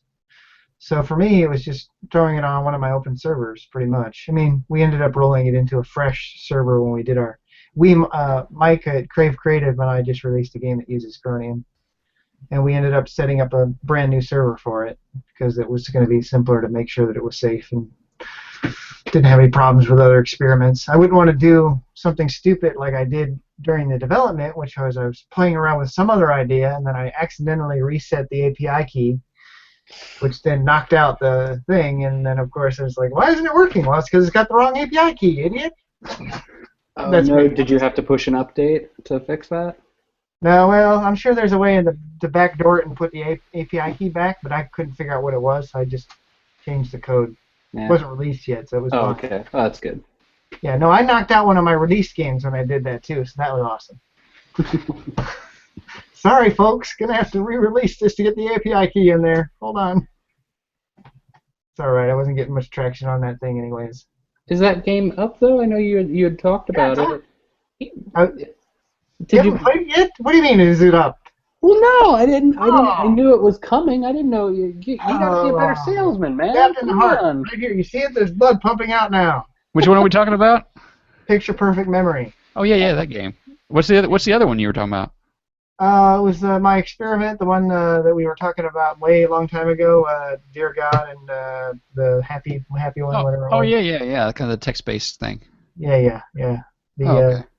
The reach out and make people feel better one. There were two versions. There was the religious one and the what do you call it when it's not religious? It's secular. Called secular one. Yeah, I had a secular one and a religious one. It was an experiment. Here we go. And actually, yes, there you go. Good man. Right now. Okay, good man. Saved your bacon on that one. Here, have a drink for me. Maybe I'll even buy a theme pack. There you go. That'll add some money to our account. I might be able to pay for the server this month. But I wanted to say is on those two experiments, I actually got traction on those for a while. It was really It's like I stopped paying attention, and then I'm like, I'm not getting any users. And I went back and looked, and there were users. I was so excited. Nobody paid any money, but and that was part of the experiment. So When you say users, how many were we talking about? about a couple hundred people. Really? Hey. Yeah, on a daily basis. I was like, really? Wow. And you didn't feel like you could monetize that in some way? Well, I had something in there to monetize it, but nobody cared enough about the service to help me pay for the servers. That's how it worked. It was sort of like donationware. Yeah. Keep the servers running, that kind of thing. Hmm. So that's good. It died after a while, especially when I screwed up the API key. That didn't help at all. I believe I did that too. And the thing was, it was like I did it, and then it was a couple days later I went to go check on it, and I'm like, why is this thing down? Oh, wait a minute. I whacked the API key. Good job. There you go. Got to stay on top of that stuff. That's what I got Mike. See, he would attest if he were on the show right now that I am a terrible marketer, and I don't keep track of the game at all. Right, Mike? That's right, Ed. You don't.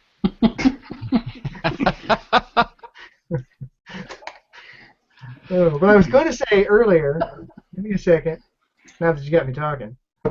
Talking about articles, Mike had suggested that I try to write an article, and I was thinking that I might write an article about the technical aspects of developing a game with Coronium and some of the other things that we use, including Jason's Twitter plugin and some other stuff, and submit that to you guys as an article, and then maybe do a follow-up talking about working in teams, because this was our first experience working with somebody else, and we talked a little bit about it on the Corona Geek show the other day, and it sounded like maybe a possible interesting topic. Teaming up and stuff. I think that would be a great case study because, like we talked about on the show, I mean, people can leverage skills as a team, but then they still have to address these fundamental issues, right? Like how are we going to split who's going to do what? How are we going to split the reward? What's the risk? How do I track you down if you don't give me the money? That's right. And and it sounded like you guys approached it in a reasonable way, right? Kind of. We both approached it cautiously and like adults, and we both recognized up front that it was usually very hard to do these things, and so keep it in mind if anything comes up. We'll talk about it right away, but otherwise, why don't we push forward? What I'd like to know is I'd like to talk to somebody who has more of a business model around that kind of stuff, right? Like setting up an entire entity that's separate from themselves just for that joint venture kind of situation. Yeah. Well, we talked a little bit about that and decided that it was a bit of a investment up front to do that. Yeah, absolutely. We're doing our second game, by the way. I can't tell you what it is, so don't ask. What is it? It'll look familiar when you see it, but I can't tell you any more than that. It'll look familiar when you see it. Charles has been telling me to do it for a while. You making asteroids again? There you go. Infineroids, man, not asteroids. That's right. Your favorite game title ever. Infineroids. It never ended. Oh. Anything with roids in the title is, that's a sure winner right there. Now you gotta make a new asteroids clone every once in a while. That's a requirement as a game developer. But no, we're not making that. No, I really can't tell you. I don't want. I don't want to tell you because if I tell you too early, we haven't really decided what we're doing. But we're working on a new game together, and that's cool. Pretty exciting. So you have a desired launch date? Yeah, as soon as dang possible. We're gonna try to pump this one out a lot earlier, so probably like by the end of December. Oh, okay. Huh. Mike's probably listening right now, going, "What? End of December? Right. We didn't agree on that." But that sounds good. Ed, get to work. Ed's gonna try to pump it out. Because Ed, you're slow. You just slowed us down last time. You slacker. Hey, now this one's actually partly coded already, so we're way ahead of the curve on this one. Speaking of apps that you've seen before, I was thinking about Turkey Trouble the other day. Because we want to watch all these holiday shows that we watch. We like to watch Home Alone and grumpy old men and anything that's got some sort of holiday theme to it. And we were talking about watching Freebirds.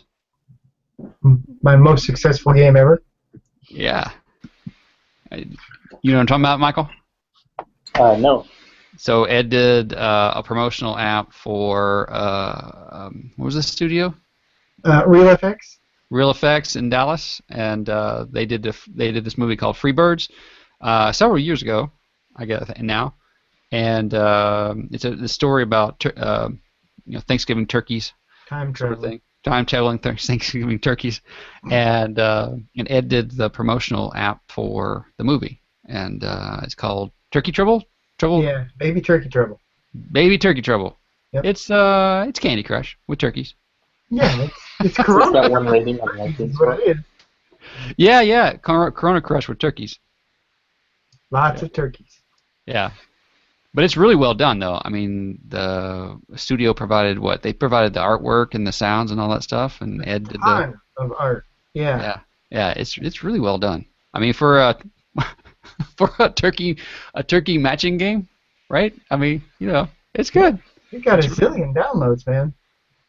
How many did they get? How many? Oh, I don't know. It was 500,000 or something. It was tremendous. It was huge. Yeah. Over the lifetime?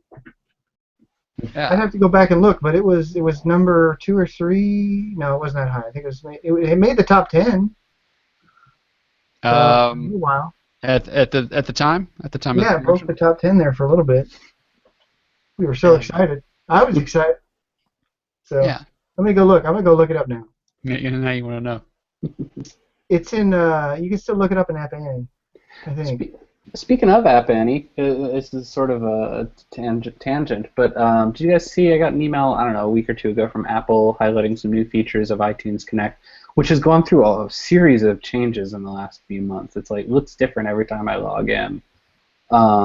But most recent, and maybe it's only me, but I'm constantly juggling other projects for clients and other developer accounts that I am tied to, as a developer for hire or for whatever. And so I would have, a different Apple ID for each of these accounts, and I would need to keep in which one do I want to log into on iTunes Connect. Now you can, and it's actually pretty handy, you can tie them all together into your one Apple ID and just switch between them by grabbing a drop-down in the upper right-hand corner. Unfortunately, it screws up your App Annie because it's like my App Annie, which is tied to the stats on my apps, got screwed You've up. got an App Annie account? I mean, not a free one? No, a free one. But like you know how you can log in and see the stats, and it's an easier way. It's it's better. It's better. It's easier to navigate than iTunes, and it gives you stuff like if you were featured and those sorts of things. But unfortunately, the day that I consolidated all of my accounts, all of a sudden App Annie was unable to give me up-to-date stats from that day forward. So I went and separated them back out again. But it is pretty handy if you do juggle between multiple developer accounts. I still do that for the developer portal. I tie them all together to a single login there, but on iTunes Connect I don't. But only because of App Annie. If it weren't for that, it's hugely helpful if you're constantly logging in with a different Apple ID. It's kind of weird though. Like when I log into my iOS account, I'm always like, I log in. They go, well, who do you want to log in? Yeah. Ed works for this company. Ed works for this company. No, I want to log in for my company, the one that I'm logging in for. The one I log in for every day, not the one I log in like 2 years ago. Give me a break. On the plus side, all those Apple IDs means free month after free month of HBO Now. What's that? You get a free month of HBO Now when you first sign up. Oh. And wow. when you have 18,000 Apple IDs, you go, okay, well that one's done. Let's go on to the next one. All right. I watched the whole season of Game of Thrones for free, legally. Brother. Oh, and Rob left with that. Rob, are you back? No, Rob's gone and come back. He Yeah. dropped off by accident. So to did- answer your Ed question, reboot. yeah. What's the ranking? made it to the top 10 for family games, and in 2 countries it made it to the top 10 for puzzle games. And then you can see the rest here, if I'm reading this right. Then the rest of it starts to drop off rapidly. What's the overall downloads, does it say? I'm looking for that still. I'm going to switch here. It says it says the app was updated in March. Did you do that? Did you push an update in March? March of this year? I'm sorry, 2014. Yeah, that was me. Okay. Actually, that was not a good update. I'll tell you a little bit about that in a minute, but let's just say that it went through some ownership changes on who was promoting it, and they wanted us to change some things, and so we did, and then the users were like, "This sucks, man! Put it back the way it was." I think that was their exact words. Why can't I find it? This thing is so old. Oh, it got featured once too, I think. No, not featured. I thought for sure. Oh, trending. Okay. Featured 2 times in iTunes. So that was cool. It was all very exciting when it actually happened. Oh. Okay, talk about something interesting while I look for this number. It's okay. Yeah. I don't remember how to look it up. It's been, like Jason was saying, this thing's changed a little bit since the last time I looked at it. You know, I feel the same way about Vungle. When I go in and check stats on Vungle, it's like, why isn't this better? Why is this reporting so bad? You know, and you know, they try to make it push button simple for the last 7 days and the last 30 days and stuff like that. But you know, if you don't go check your stats every 7 days, you're like, oh, you go in, you're like, oh, what did I do for the last 6 months? What have I done for all time?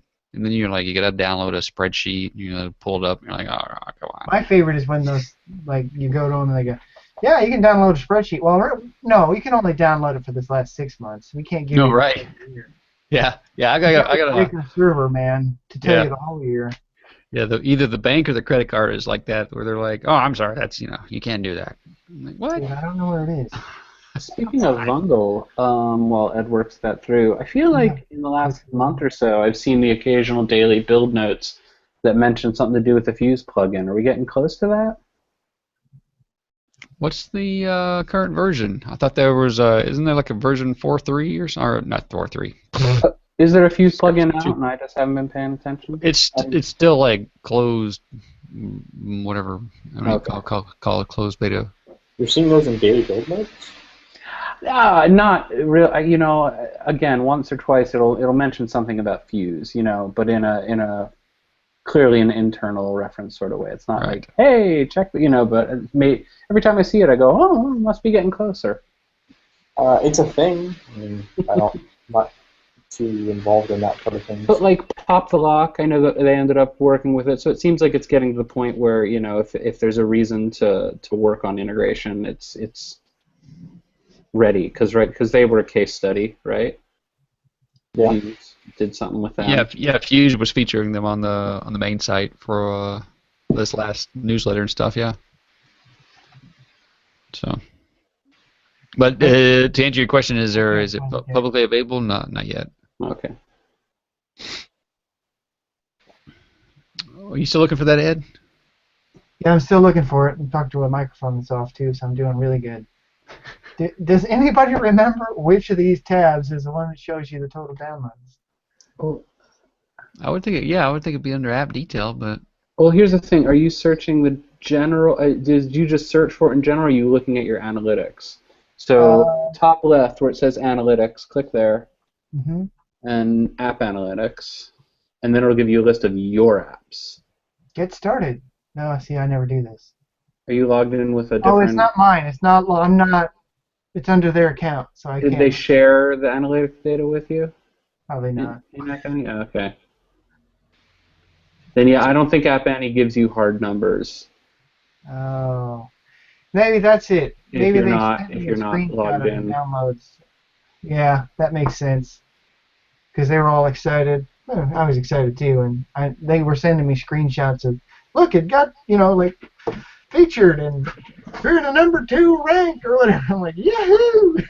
So in the absence of information to the contrary, we're going to say 20 million. It was downloaded 20 million times. I know it's downloaded over 200,000 times. That's for sure.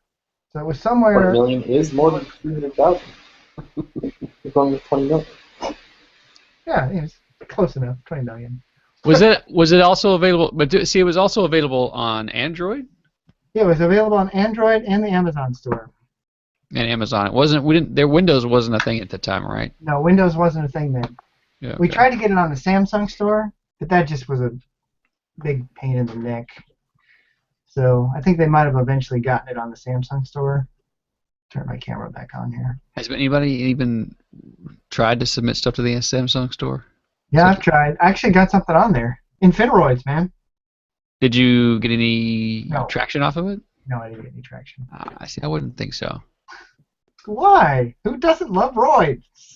No, I'm just saying, like, if you're gonna be, I mean, apps, it's, there's enough. It's fragmentation as it is. I mean, it seems like Apple App Store and Play Store would be like the only two places. Amazon maybe, right? The only three places that you'd put stuff, and then the rest of it's like, whatever. Has anyone heard anything about Underground lately? Is that still a thing? Which one? Where? Underground? Amazon Yeah. Underground? Oh, okay. Yeah, I've got one or two apps on Amazon Underground right now. One for sure, maybe two. I can't remember. What do you think about it? It's not making me any money. No. Unless those emails I'm getting are what the money is. So, I still think it's a promising idea if done right. It's one of those things where you need customers to make money. You already have to have a user base. Yeah. For them to get excited and go, yeah, I'll play that for free. It'll be awesome. Well, yeah, and that's the truth, no matter what, right? I mean, Yeah, so I think people are just tired of Infiniroids is all. Time to come out with Infiniroids too. Mega Reroided. reroided. Oh my gosh. Oh, I'm killing myself. This isn't your grandfather's Infiniroids. Nice. We can go down the road on that one. Let's not. Oh, sure. That's a slippery slope, man. Right. So here in August, The Verge says Amazon launches Underground to promote free apps. So it's what, August, September, October, November? So it's like 3 months? Something like that? This is November. Yeah, close enough. Yeah. I mean, it's close enough. It's a quarter. I wonder if anybody will start publishing their results.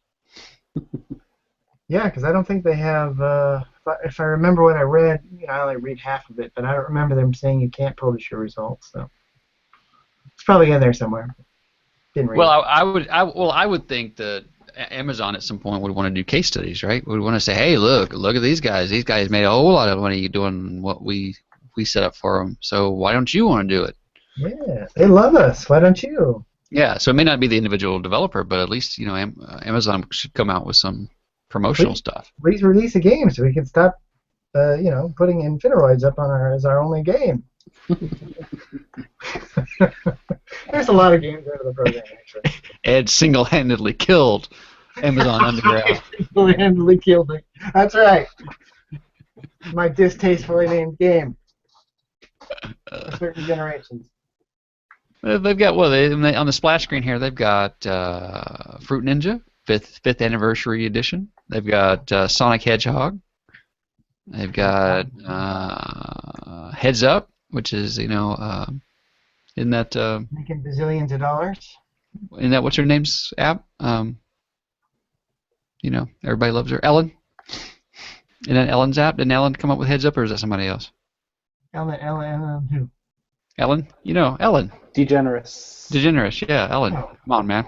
Let's share. I don't know who DeGeneres is. I was like an Ellen I know. I'm like, personally. No, I don't know any Ellens personally. I was just thinking, Ellen. I thought Ellen came up with Heads Up. Did she? Well, that would make sense for why it's so popular. Yeah, because I know Still she's way up in their App Annie ranks. Yeah. Speaking, I'm gonna go check up on Pop the Lock and see how they're doing this week.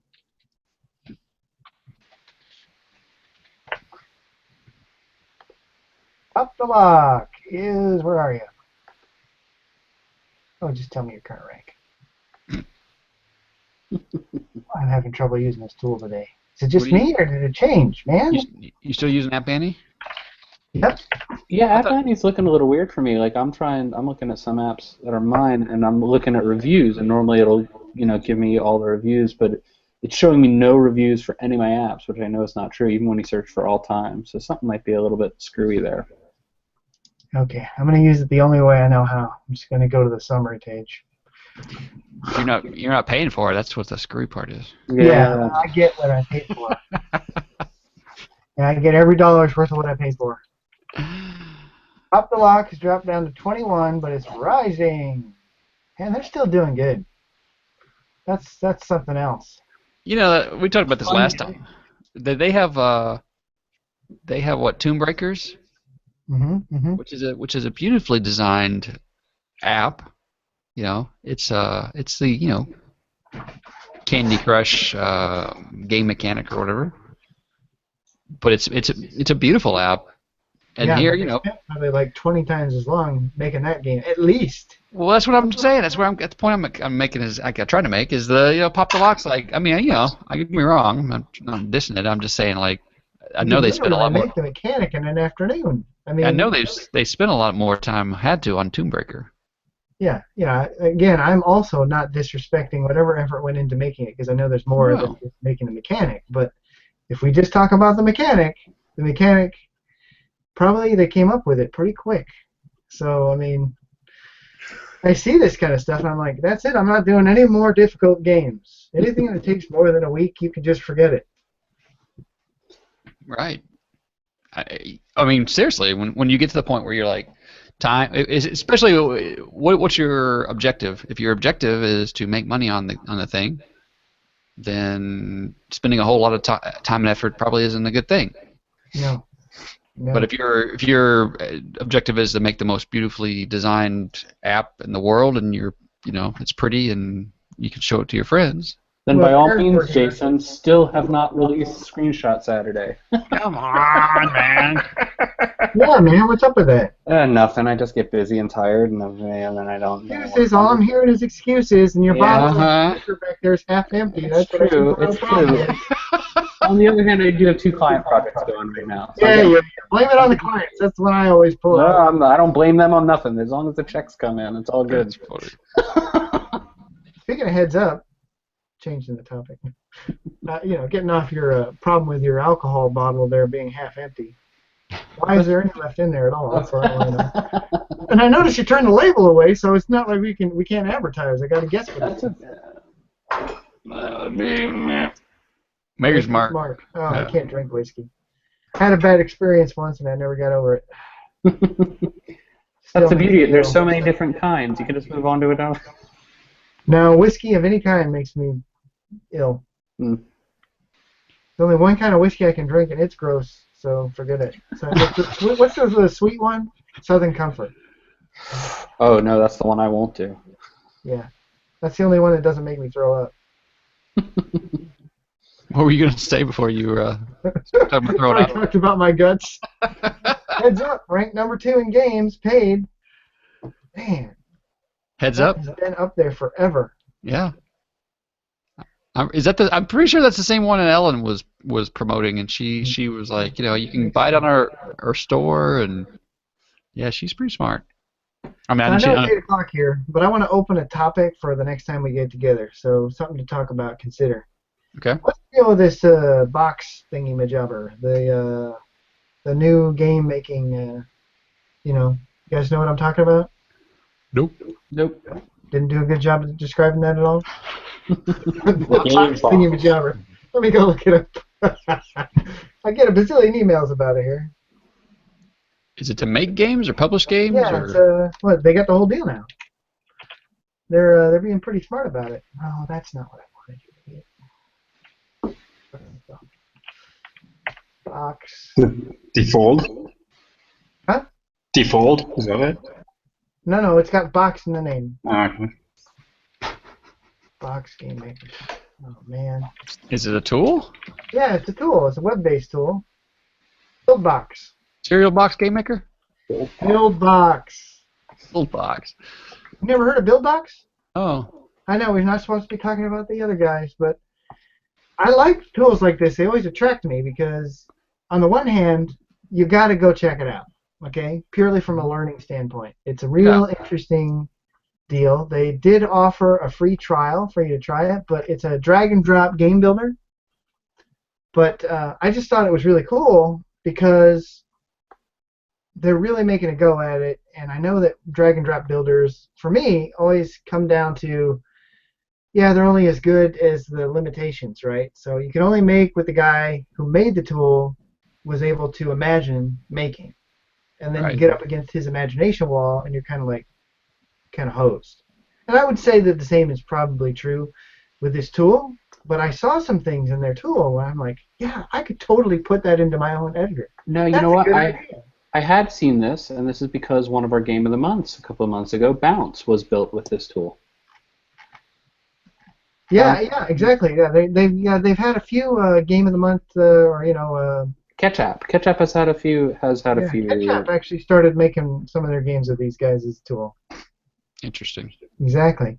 A couple, 2 or 3 of the Ketchup games were made with BuildBox. But I think you're right. I mean, you check these tools out just to see what they do, but at the end of the day, like any kind of drag and drop tool that doesn't do programming on the backside, yeah, at some point you get stuck. You get stuck, yeah. Like Game Salad. Only do so much. Yeah, Game Salad. Skira, any of those where you kind of go in and you're like, I mean, Skira's put together pretty well, but there's still times when, I mean, if you read their forums, that people are like, I don't know what the hell's going on. Change this thing. If it just had a scripting language, I'd be good. I mean, Skira might actually have one, but right. At the end of the day, you need access to code. That's all there is to it. I feel like you do. I mean, maybe if you're only doing a certain level of stuff, maybe. That's the thing, is they're tapping a certain market, these guys are. They are tapping a market of creatives who are not programmers, have very, very basic understanding of stuff. And what I just think it's genius what they've done here. So they started off from another company that was talking, they taught game making, and they had a bunch of other sites and resources on that, and then they did this BuildBox thing sort of quietly for a while, put it into some people's hands sort of quietly, getting it worked out, and now they've done a major release of BuildBox, and they're really pushing it, and then BuildBox 2 is coming out, so that's supposed to be like the new BuildBox, right? And then they said, okay, now that we got all these people using it, we will publish your games if they're good. Oh. And I just think it's genius because they're charging people a lot of money to use this tool. It's not cheap. And then they can get the cream of the crop as far as the people who make like the hit games or the 1 in 1,000 people who make a really good game. And go, here, we'll take half or whatever their deal is, which they don't tell you. So they're trying to hit the marketing and promotion piece at the end, right? Yeah, they're doing the whole gamut. Yeah, because you come up with an idea, you're like, hey, I can use this tool to put it together, right? Then at the end, you're like, oh, I don't have, like we just said, you don't have a user base. Oh, I don't have I don't have the wherewithal. I don't know the next step, the marketing part, whatever. Right. We'll take care of that for you, if it's good. Right. Do you guys ever see Tapeheads? The movie Tapeheads with John Cusack and what's Tim Robbins? They want to become video in the 80s. They want to become music video producers, and they go, we're gonna do this first video on spec. It's like it's sort of what you described there in terms of hey, yeah, you can use this tool. You can do, it's I don't know if that made sense now. It's late. I'm on the East Coast. It's 11. After 11. Start over. Rewind. I'm gonna reel that one back in. You like how that on that bottle when I wasn't looking where. I like how that degraded all by itself. Nobody had to say. Then you go like, I don't know if that made any sense. You sound like me on the Corona Geek Show. Yeah, this BuildBox is $100 a month. Ooh.